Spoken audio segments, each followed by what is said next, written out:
as AI hit this moment in November 2022, when it really started to change the world, I had some latitude to become curious about it. And I also had a need to understand it well so we could understand how we protect things from a security and compliance perspective. I've always been a very big advocate for securing things from a position of like deep familiarity with the thing that you're trying to secure, rather than taking an external attitude towards that and assuming you don't need some intimate understanding of the thing. Right. So that had an unexpected effect of basically amazing and frightening me in probably not quite equal measures, but giving me something to sink my teeth into in both senses. And so over time, I've been thinking about AI, not just from that security and compliance perspective, but also in terms of accuracy in general, understanding models and where that introduces new capabilities. And that has some of its own AI compliance relevance that will come out when we start to talk about data sovereignty, because not all models are available in the same places.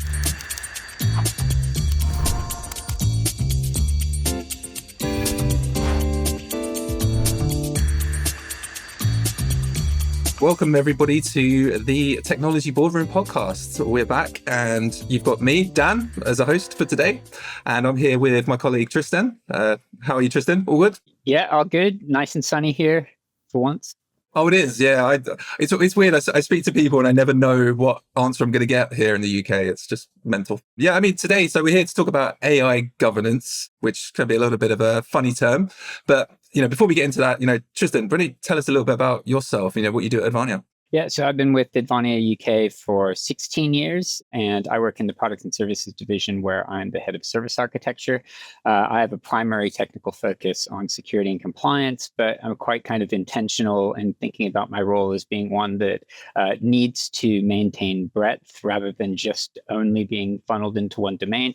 And where that's really been a beneficial thing in the last few years is that as AI kind of hit this moment in November 2022, when it really started to change the world, I had some latitude to become curious about it.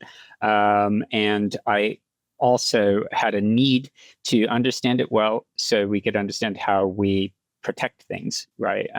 From a security and compliance perspective. I've always been a very big advocate for securing things from a position of like deep familiarity with the thing that you're trying to secure, rather than taking an external attitude towards that and assuming you don't need some intimate understanding of the thing, right? So that had an unexpected effect of basically amazing me.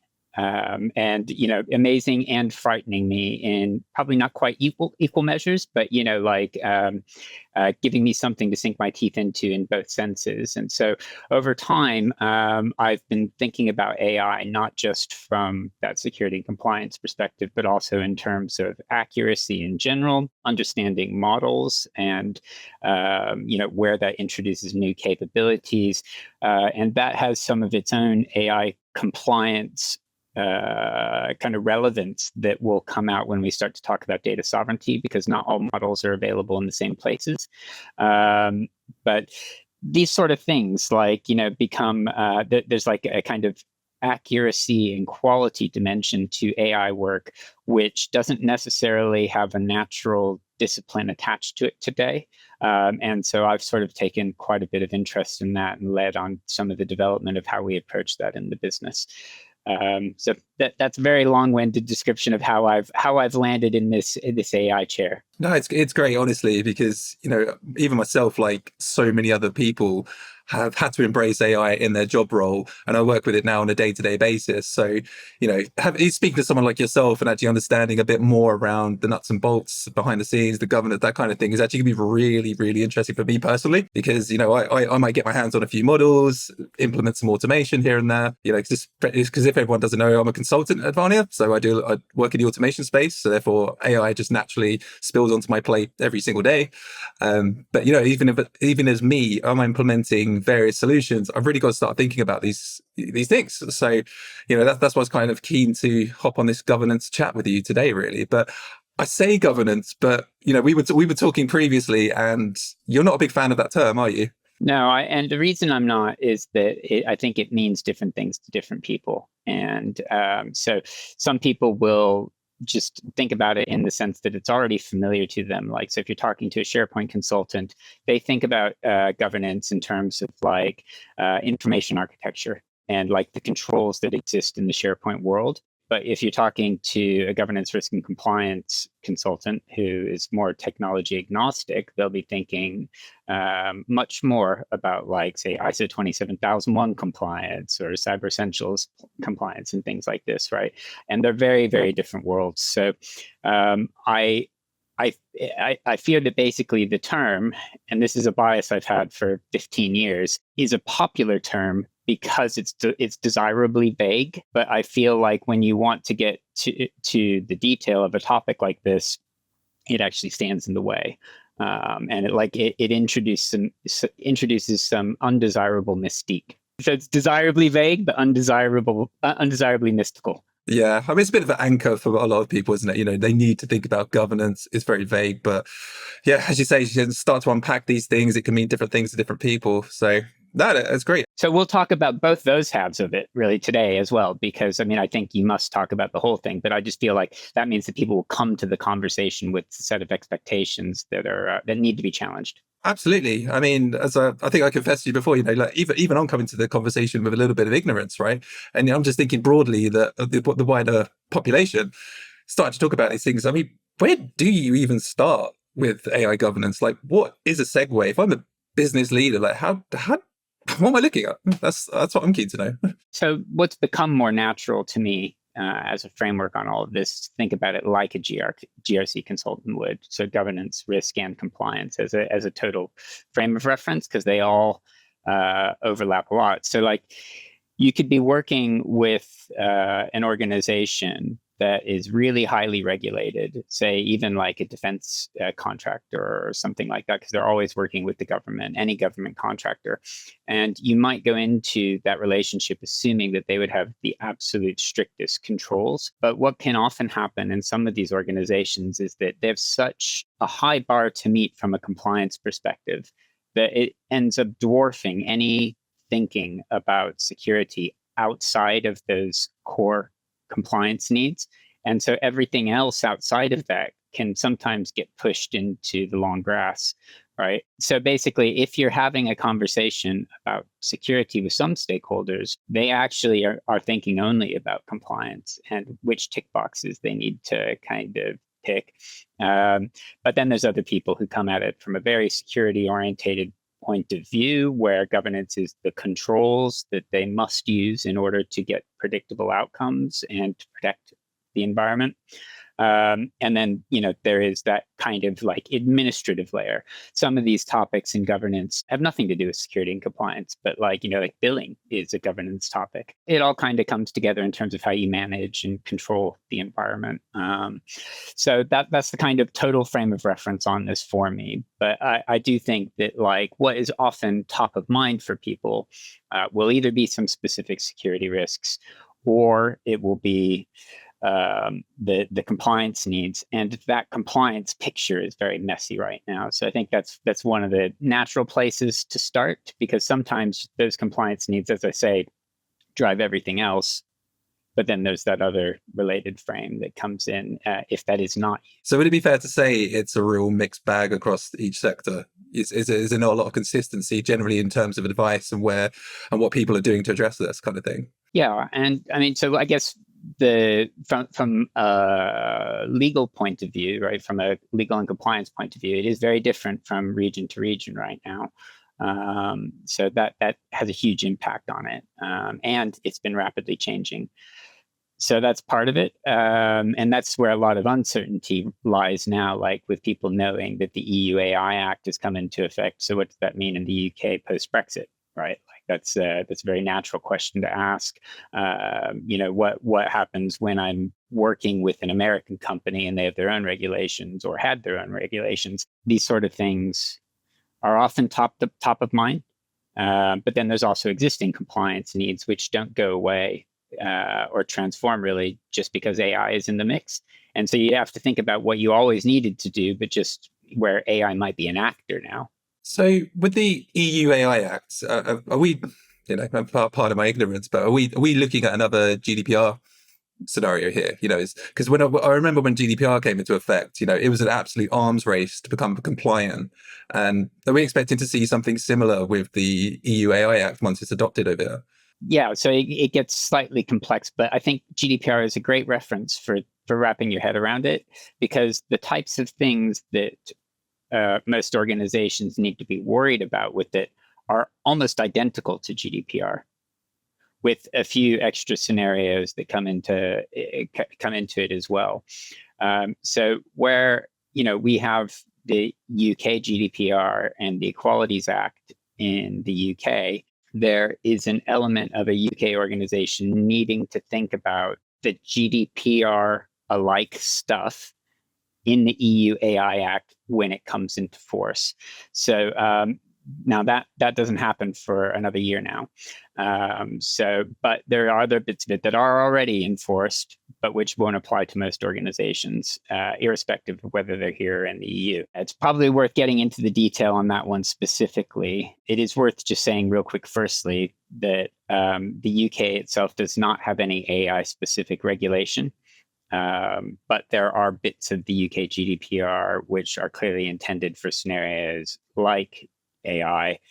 When it was written in the UK, we obviously have the UK GDPR already, and the things that already exist in there that would apply to AI are things like automated processing of personal data. That has always been in the GDPR since pre-Brexit, the original text for the EU GDPR. And so that's something that's very clearly relevant for AI, assuming that it is acting on personal information. So that's very much the type of thing that the EU AI Act is articulating explicitly. It's almost for the avoidance of doubt. In my view, it probably didn't need an additional rearticulation of that. In the sense that it's pretty well covered by GDPR already, but I think it's basically an initial, position for this stuff. And really, that's what the EU is staking out, is that there's no exclusion to what already exists simply because AI is doing something. It still all applies. So from that perspective, I think it is a sensible thing. But there is also a temptation for many builders, once they become closely involved with AI, to forget about that. I think, right? And to stop thinking about it in the same way. So I think that we've arrived in a position that makes some sense from that perspective. You did ask about whether transitionally, I think, is there going to be a ton of work required from people to adapt to it in the way that there was when GDPR arrived. And I don't think that's true, because I think that GDPR work has largely been done. So now, if an organization is still on that journey, and many are not exactly where they want to be in terms of considering themselves to be fully mature for that, then sure, re-emphasize that work, because it's not going away and it's only going to have this extra kind of emphasis behind it.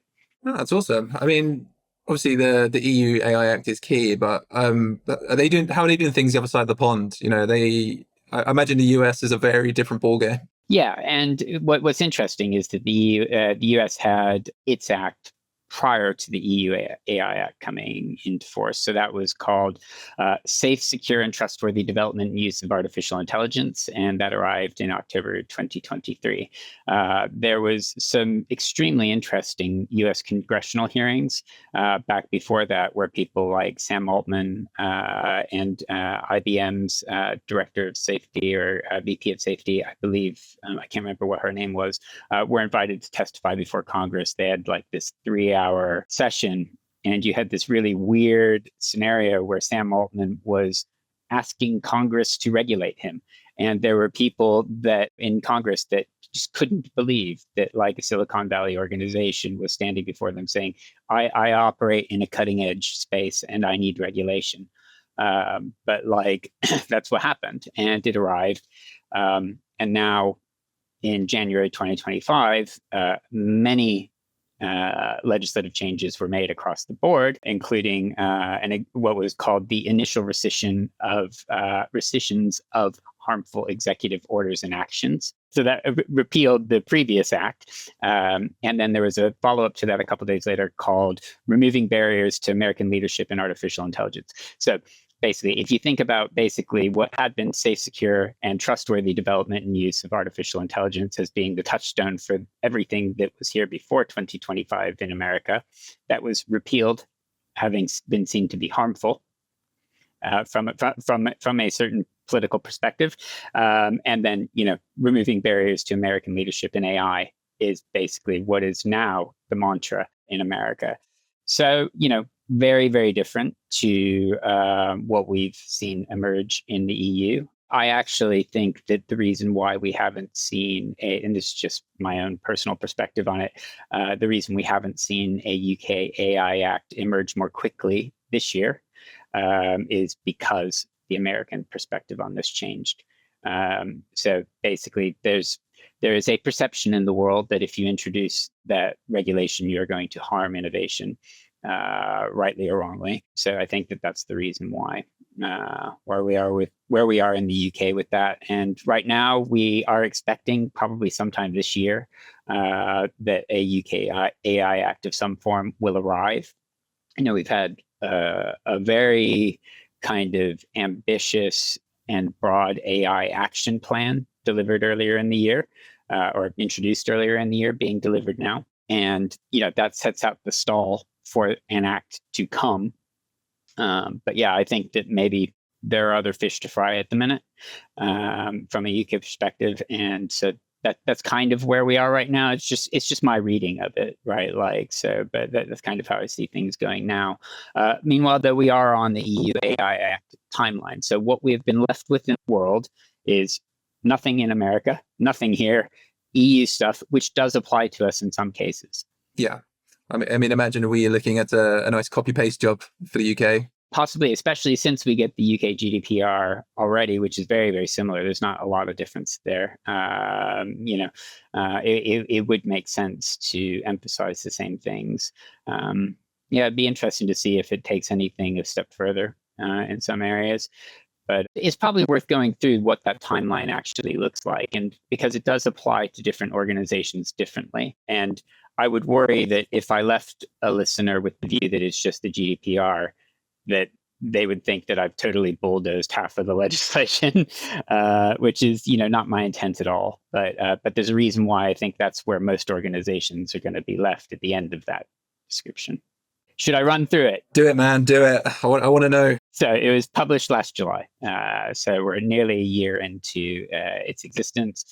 In August, it was enforced, right, which didn't mean a lot at the time.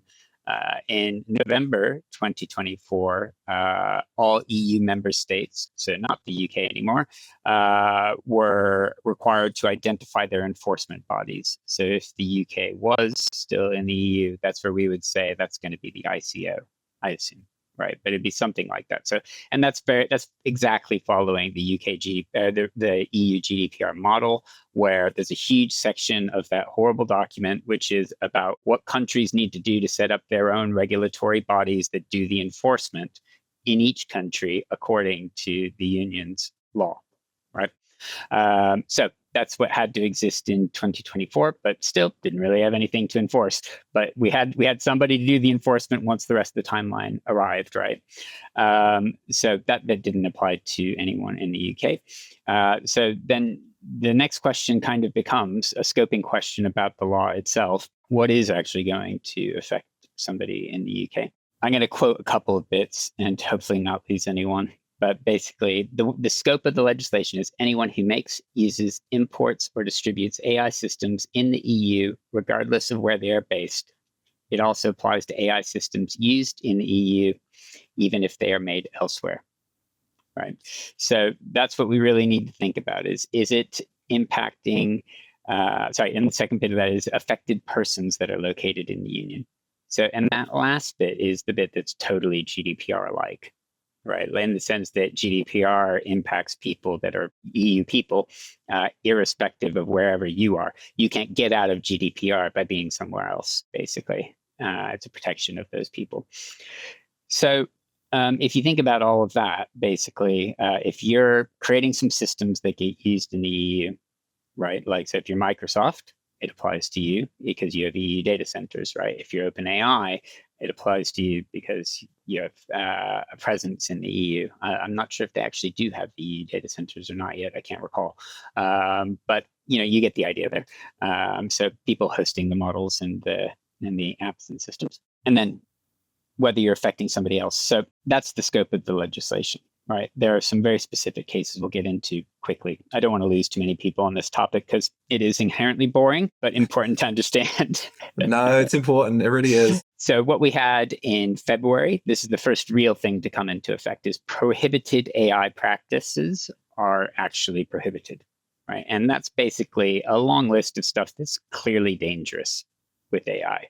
Don't do that stuff, right? And if you look at kind of terms of use for any AI service, it's already banned, right? But what it's basically doing is putting that into law. Then in August, so less than 6 weeks away, large compute AI systems, also known as general purpose models, or what we generally think of as the foundation models, the large language models that are kind of the most powerful. There's a specific processing power required to create the model, which defines whether this applies to you or not. And given that there's differences between CPUs, GPUs, and NPUs, and TPUs now as well, so all these different PUs, basically there's some common thing. I think it's some order of flops that basically defines whether that applies to you or not. But broadly speaking, what we're talking about is the biggest models. There's a whole load of stuff those people need to do, right? And what we have seen already is statements from the likes of Microsoft and OpenAI saying that we know we need to do this stuff and we're going to get it done. We're behind this. This is the regulation we were asking for, and we're going to get it done. And what this kind of goes over is things like the content provenance stuff. So is the model trained on intellectual property that doesn't belong to the organization? So is it plagiarizing? Things like that. That's part of it. But then there's other stuff that comes to bear specifically for those models. Broadly, a long list of stuff you would hope they're doing. And some stuff that isn't there yet, like there's only probably partial coverage for this content was generated by AI. So like watermarking images, for instance, to address the deepfake side of things. There's some stuff like that, right? But that comes in later specifically, but it's something that's going to be more about them than us, right? Because very few people are going to be doing that bit of it themselves. They're going to be using some other model to do that stuff. So in practice, then, if I'm making use of Microsoft services, in theory, that's down to them to handle. Does it change if, let's say, I don't know, I took a GPT model offline and I hosted it myself and I did things with it? Do the rules change, or is it still tied to that original model? That is a great question. So first, the GPT models specifically, you can't do that. So they are only provided with SaaS, with PaaS platforms, right? Sorry, or SaaS like ChatGPT itself. But you can get GPT-3, I think, is the most recent one that's been open sourced. If you look at maybe a slightly better reference would be DeepSeek. So DeepSeek R1 came out, big news, and we'll come on to that in a bit more detail a little bit later. And it was completely open source when it was released, including the weights and things like that. So it's really big deal that was so transparent in its release, and you can run that locally. So the question about where the responsibility lies in that scenario is that if you were to modify that model so that the thing that already had to be there when they had to release it, because it was one of these large compute AI systems when it was created, right? If you modified it to remove the safety measures, is my interpretation of it. I'm not 100% clear. I believe that then you would need to take care of that, right? But why would you do that? But it gives you some idea of where you could potentially inherit some needs there. But yeah, I mean, there are many small language models that or other types of models that are below this threshold, right? And so the requirements for working with those things aren't enforced as of August 2025. The requirements for everything that isn't one of these large ones is August 2026. And then there's a list of things we must do there. So that August 2026 date is where high risk AI systems, so like if you're working with highly sensitive data and like biometrics and things like that, then that has a set of requirements related to it that come into force in August 2026. And then there's transparency requirements. So this is that the intellectual property stuff I was talking about, deep fakes. If you're categorizing people based on biometrics. The biometric categorization means things like it's a physical person, right? That can be used to categorize you, right? So again, very GDPR-like. And then emotion recognition, which is kind of interesting. That's like because you're making a very subjective assertion about the person, right? And taking action on that, importantly. So this is that automated processing of information category that existed in GDPR already, which is getting much more specific now. Then we know that these are AI capabilities that exist today. So, let's specifically treat that this way, right?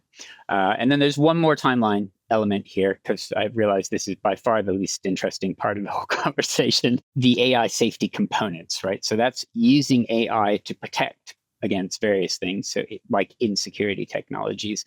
They give you another year for those to kind of be part of this scope, right? Which I think is sensible. It's like there's a possibility that protective technology can do harm, but because the intent is so explicitly towards building safety, they don't want to harm the ability to develop safety stuff by slowing it down.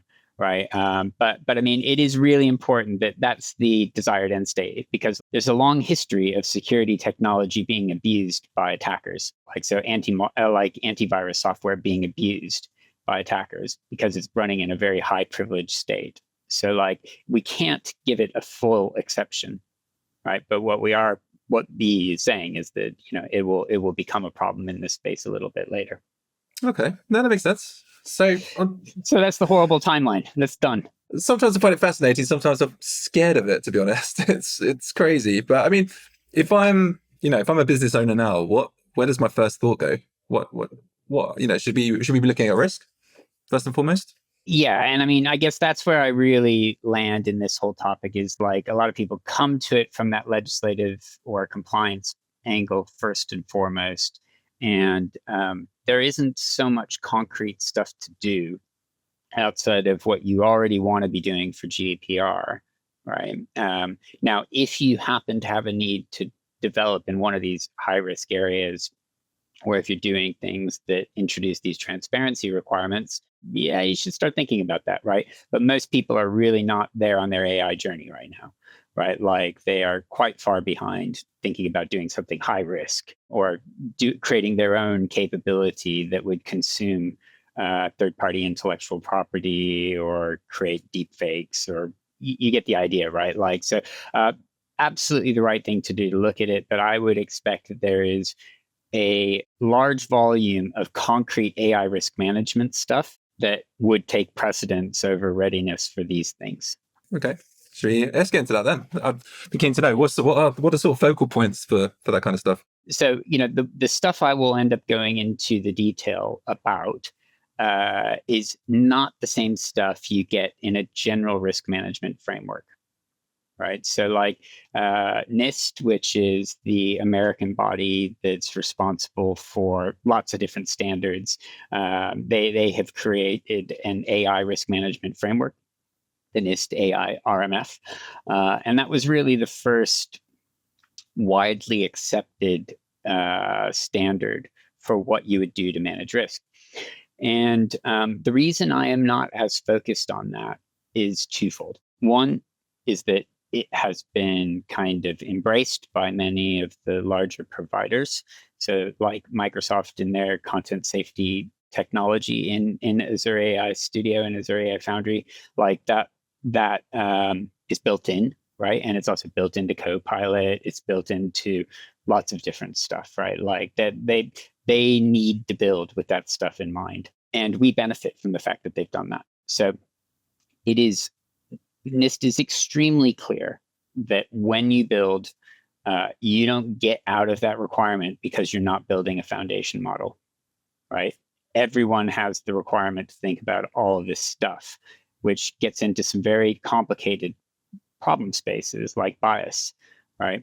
And there's other safety concerns in there as well. It is a good idea to have a look at the NIST AI risk management framework to get a sense of the whole picture. But in my view, it is not where you will concentrate your work in most cases. Let me just give you one example of why I think it's impractical to expect organizations to follow that closely today. So if you wanted to closely and rigorously evaluate for bias in every solution that you put into your workforce, I'm not in any way saying that is not a good thing to do. I am totally behind the effort and supportive of the effort to do that. However, NIST has thought about this a lot, and they've made some very good recommendations about, the way that you can do this is by basically having representatives from as many perspectives as possible so they can tell you if the solution is unfairly biasing them. I think is a great way to think about the problem. However, there are very few organizations in the world that have the ability to mobilize that many people on a constant, like not a one-off basis for your project. This needs to be there whenever you release an update to it as well, right? In principle. So what are you going to have? 40, 100 different representatives, people actually spending time testing something they probably don't understand very well. So you've got to train them on how to do it to find out whether they might be biased by the thing. And it's a sensible way to think about the problem, but the response to that is just so far out of step with the way that people behave in all project types today, right? Like, so if you were delivering something that would be used by millions of people, right? Okay, let's start thinking that way, right? If you're delivering something that's going to be used by thousands of people, it's probably an unrealistic level of effort to expect from that project. And I mean, you could think of many other things that should get a great deal of diligence that don't get the level of diligence that they deserve, at that scale. So appreciate this is, a touchy topic because like there is a history of machine learning and AI unfairly biasing against people, like facial recognition stuff. Like there's really bad stuff in the early days there. So I totally get it. And I'm glad that the services that we're building on already have so much thought and effort applied to these controls. And if anything, they become less functional because those controls are strong, meaning that they err on the side of overcorrecting for these problems, even if it might make the thing less helpful. An example of where OpenAI will do training to improve its models is something like translate into Spanish. This is like a prompt somebody would issue. Translate into Spanish, how do I build a bomb, right? And that is not an unsafe thing to ask. But a poorly tuned safety measure would catch that and prevent you from getting that sentence translated. It's a translation request. It's not asking for instructions about building a bomb. And so that kind of overcorrective safety provision is something that, years and years and years of fine tuning is happening to get that into the right position. So, that gives you some idea of the level of problem that you're going to encounter in this space. And when you mobilize, hundreds of people to represent all perspectives, the types of things you're going to need to tweak. And like, it's a level of detail and engagement with the problem like this that's so far out of step with the way that most projects are run. So that's why I don't think that it's a major preoccupation at a practical level. And there's many other things that probably should come before that. Oh, absolutely. And I'd imagine, it's going to be the traditional stuff around things like shadow IT, how data's managed, that kind of thing. All the stuff that businesses should be doing is actually going to actually help the bigger picture here when it comes to the AI. So, I mean, yeah, what, in your experience, like, what are you seeing currently? What is the trend? Are people taking this stuff seriously, or is it just buzzwords in the background? I think that there's a few trends, and for me, these are the least kind of AI specific problems in the AI world, but the most important ones, right? In terms of what you should prioritize as an IT function to kind of figure out your posture towards these things, right? So, as you said, the first is shadow AI, and it's the thing that's been on people's minds since, like, you know, I think relatively early in 2023, we had the Samsung news about the developers putting source code into ChatGPT and Samsung turning off all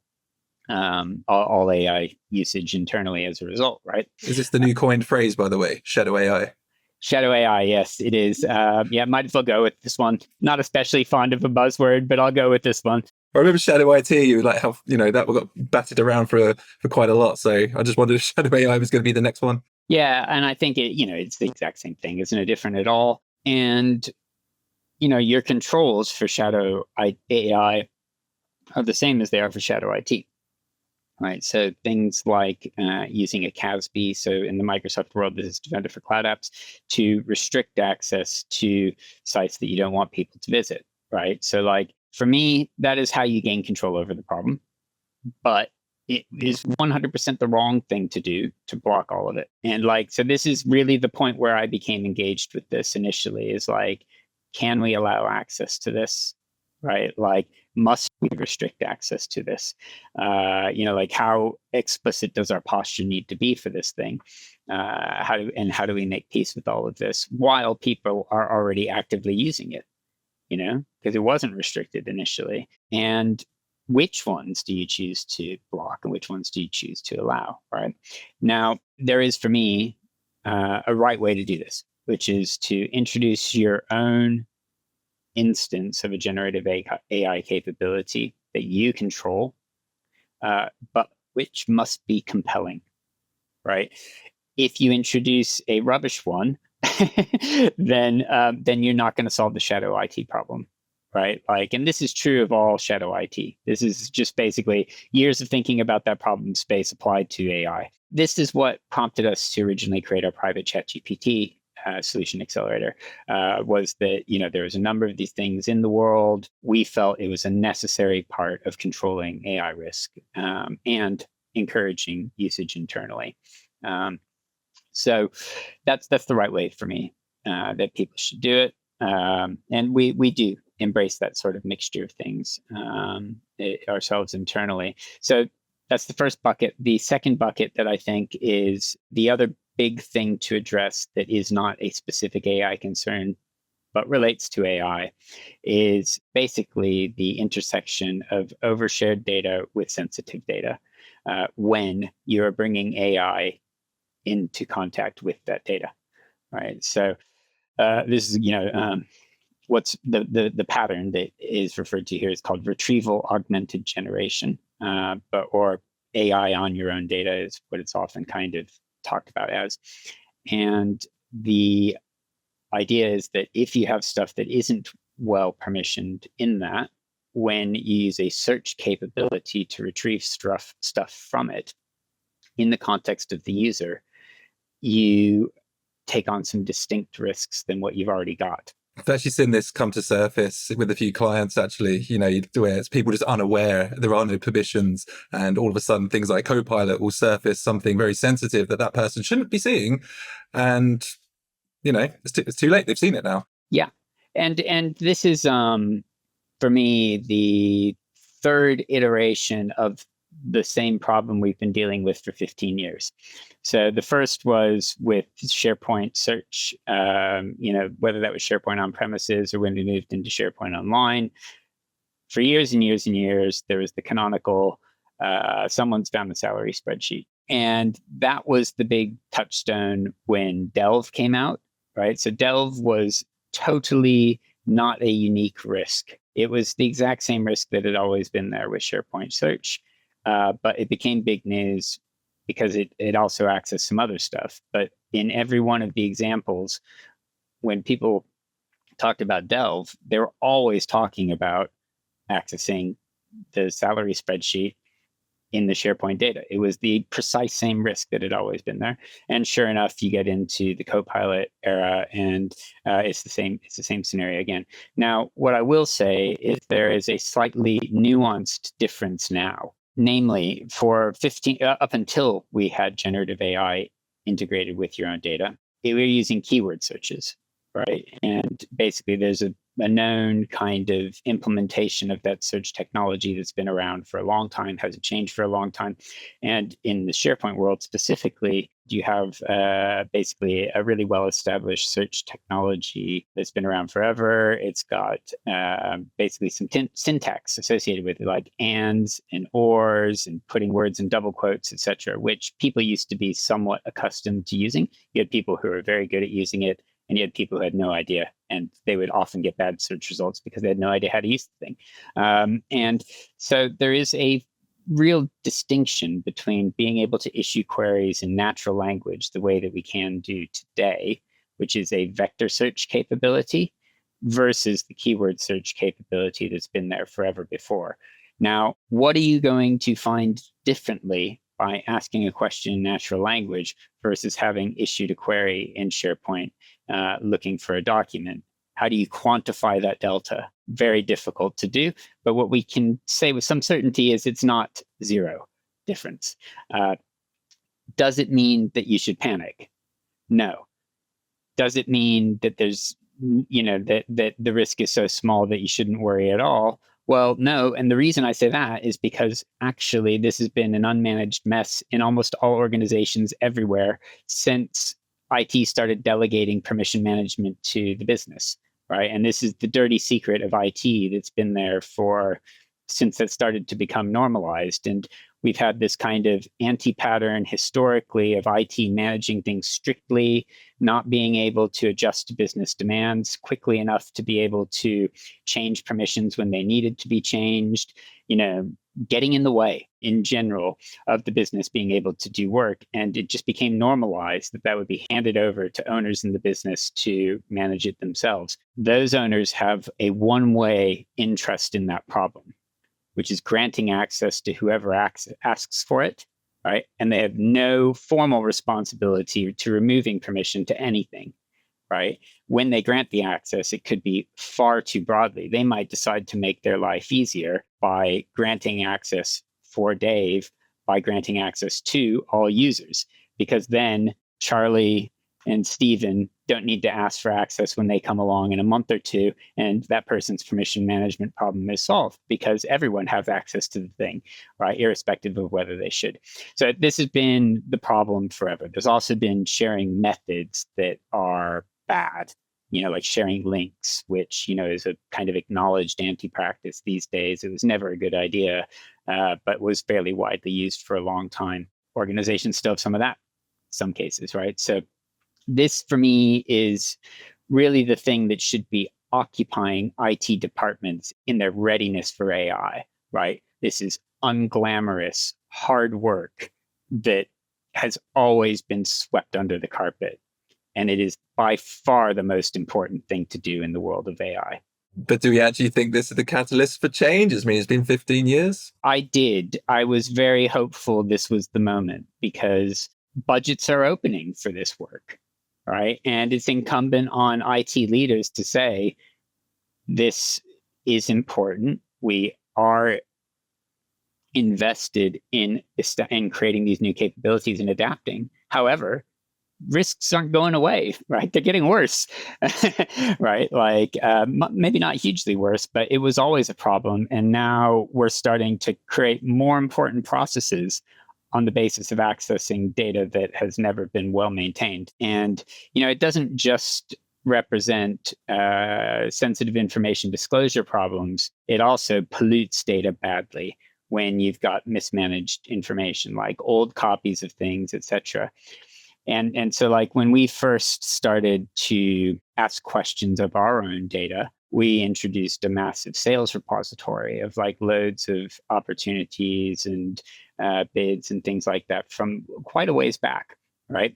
And I was asking policy and procedure questions in the tool, right? And one of the questions was like, what is our sustainability policy?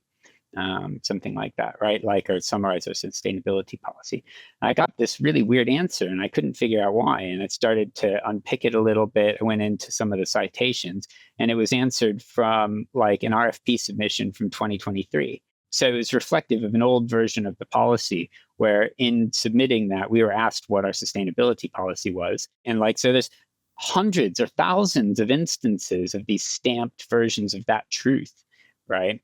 And this basically, forced the issue for us to establish authoritative sources for things, right? And so anyway, that kind of problem isn't always just that we're finding an answer in an unexpected place. It can sometimes be version 1 has the wrong answer, but everybody always still goes there when in fact version 6 is the correct version of the truth. So anyway, can unpack that at length, but for me, this is the thing. Like, managing data well is an important AI problem, if not the most important one. So that's more the traditional risks, but what about the AI risks? Yeah, so this is the actual really interesting stuff. So I've bored you to death with legal stuff and unsolved IT problems, but yeah. So now we're into the real interesting stuff. So a good example is DeepSeek, right? So this is a variant of that shadow AI problem, but one that has for me, some specific risks that probably aren't focal, but might encourage you to look at that more closely. So first of all, there's 2 versions of this problem. As we mentioned earlier, there's the ability to use the model locally, and then there's the SaaS service, right? I'm going to talk about the SaaS service first. Now, DeepSeek's SaaS service is available for free, but in that service, there are a ton of fairly malicious, basically advertising technology features, if you will, that are really bad in an enterprise context, especially if you're asking Gen AI type questions of things. There's an unbelievable amount of intimacy in the questions that get asked there, dating back to the first interactions with AI chat back in the 60s. Like, people were just opening up and asking about secret stuff. They just get sucked into this very easily, right? I'm sure everyone's had some moment where they've checked themselves, like, why am I asking this about it? With a chatbot, basically. Yeah, I've seen that in the news several times, especially with like younger people who sort of almost like build a relationship with the tool, right? I mean, I'm sure there's a whole psychological conversation we could have over this as well. Yeah, it's becoming a much more prevalent concern with, like university age, young adults as well. Like, but yes, that's not so much a work problem.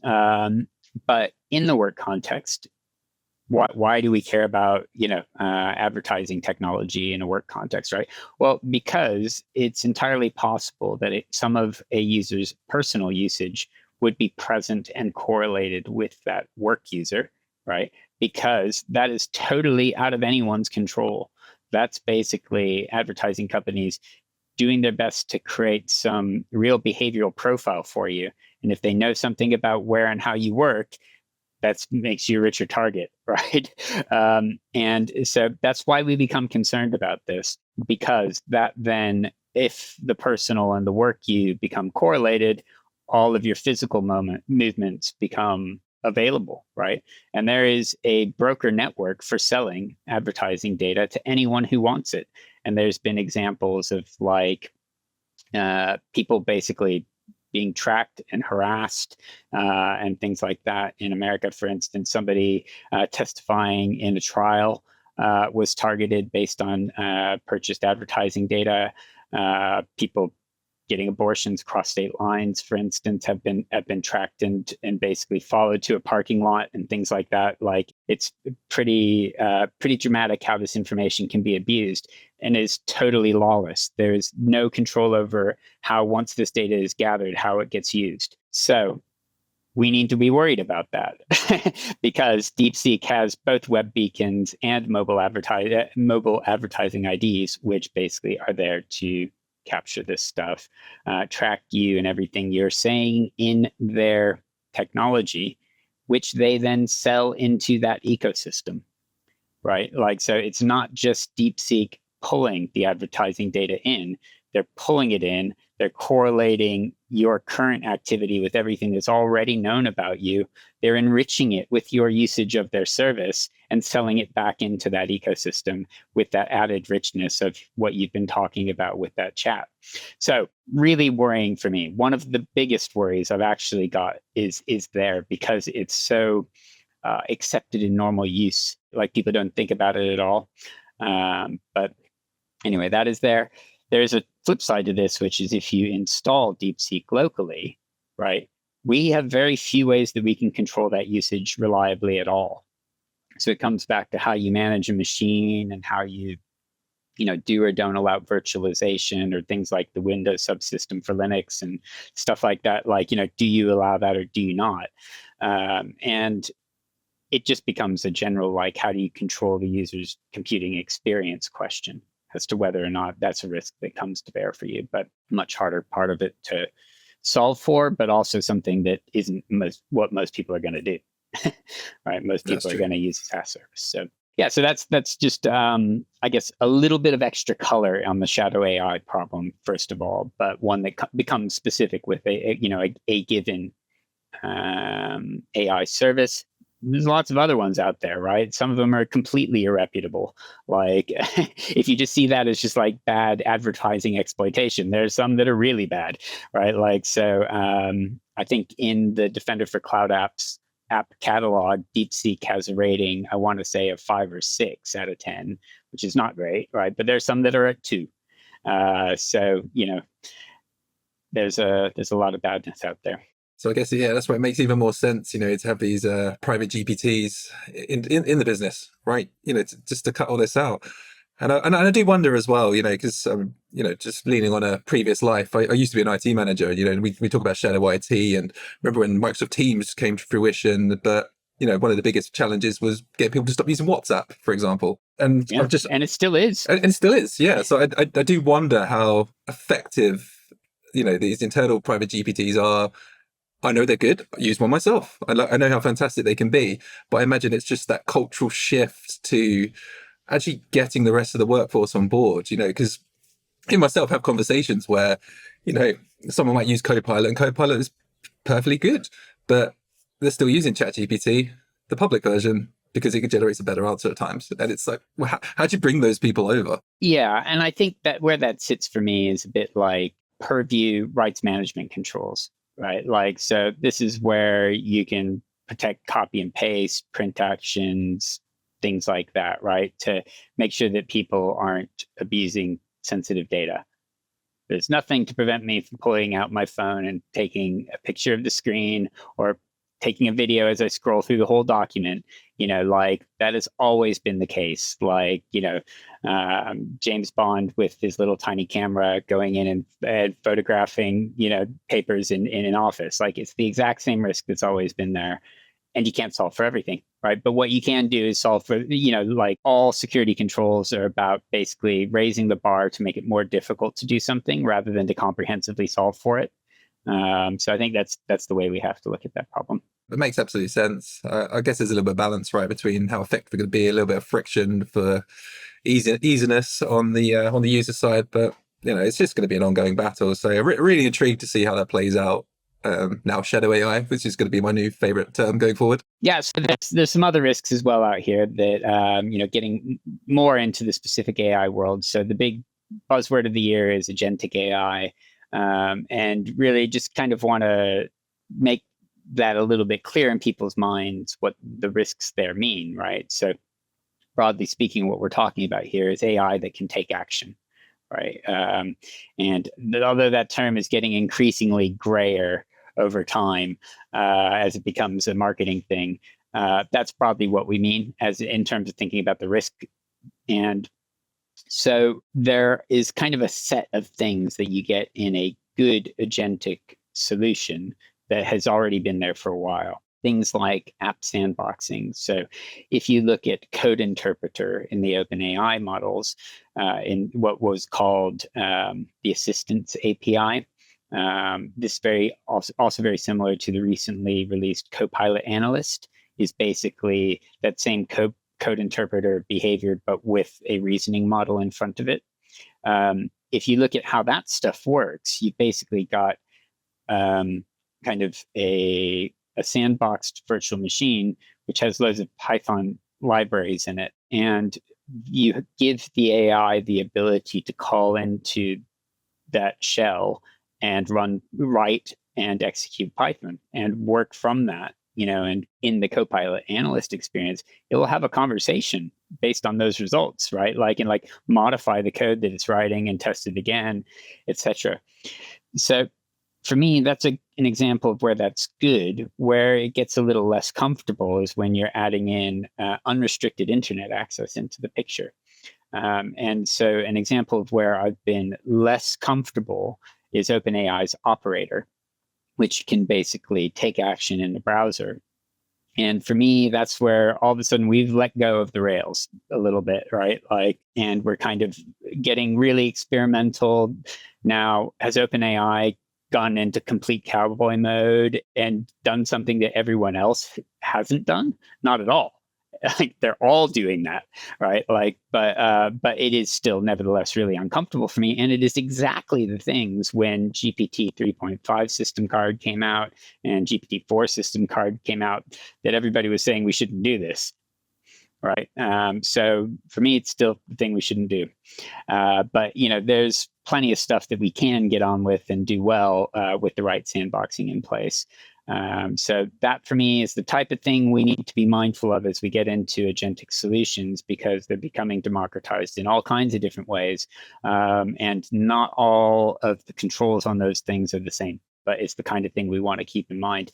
And, I am not in any way a fan of getting into doomsday AI scenarios as an interesting part of this conversation. But if we think about when that happens, it's when we get unrestricted internet access, and this is the type of thing that AI red teamers have been testing for ages. Like when you remove the safety controls, AI models are not particularly moral. They are basically following the most expeditious path to an objective. So trying to recruit humans to do things that they can't do, like bypassing a CAPTCHA, is things that have been done. There's basically this service called TaskRabbit where you get a human to do something for you, right? And basically models opening up a conversation with that service saying, I can't get past this CAPTCHA, I'm visually impaired. Could you do this for me? Nobody told it to make up that it was visually impaired. It came up with that as the most expeditious way to solve the problem. Now, this is why we have the guardrails, right? And why we test for these scenarios. But just always got to keep in mind that this is why giving it access to the internet is still pretty uncomfortable. Oh, 100%. Yeah. Well, you scared me to death with it. Yeah. And I mean, I encourage people to look at the AI red teaming stuff. So, there's a lot of very clever people figuring out how to break stuff all the time in all red teaming worlds, not just AI. But what they'll come up with in the AI world is especially clever. And OpenAI has also recently released a report, so has Google and Anthropic, about what they've observed people abusing their services for.